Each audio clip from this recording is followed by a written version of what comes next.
Everything possible. বিশ্বকাপ খেলার স্বপ্ন কি দেখতে পারে কখনো? Everything possible.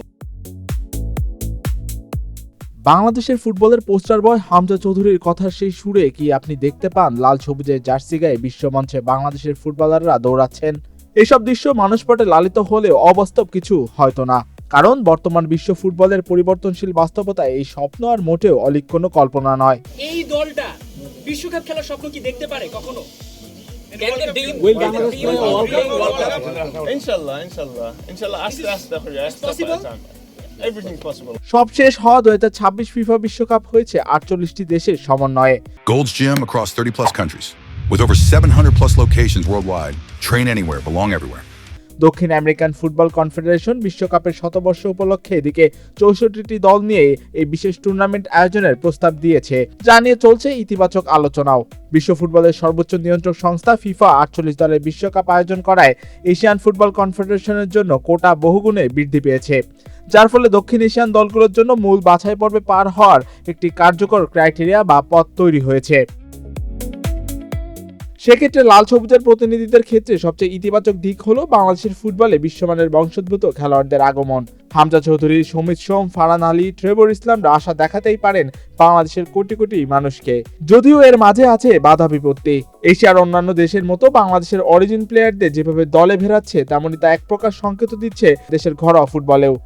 বাংলাদেশের প্রেক্ষাপটে অন্যান্য দেশের মতো ক্লাব ফুটবল কিংবা জেলা উপজেলা পর্যায় থেকে সাম্প্রতিক সময় ছাড়া খেলোয়াড়দের সন্ধানে তেমন নজর রাখেনি খোদ বাংলাদেশ ফুটবল ফেডারেশন।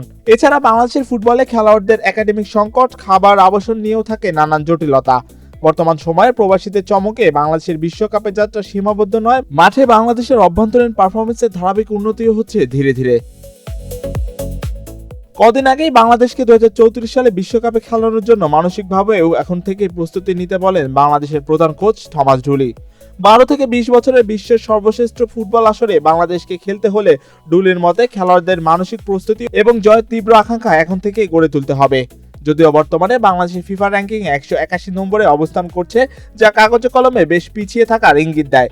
তবুও মাঠের লড়াই, ট্যাকটিক্যাল অগ্রগতি, শক্ত প্রতিপক্ষের বিপক্ষে লড়াকু ফুটবল প্রমাণ করে যে আমাদের দল এখন আর আগের মতো সহজেই ভেঙে পড়ে না।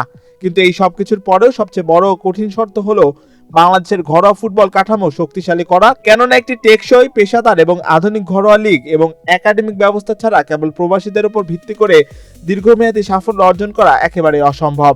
তাই ঘরোয়া লীগের মান ও মাঠের সুযোগ সুবিধা ইউরোপীয় মানের কাছাকাছি না নিলে এই গতি থমকে যেতে পারে যে কোনো সময়।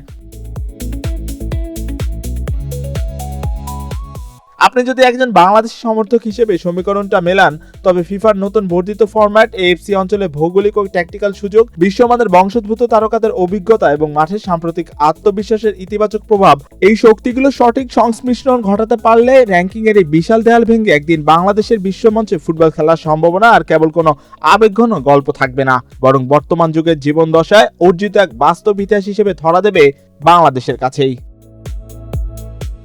মাহিউজ্জামান, বাংলাদেশ প্রতিদিন।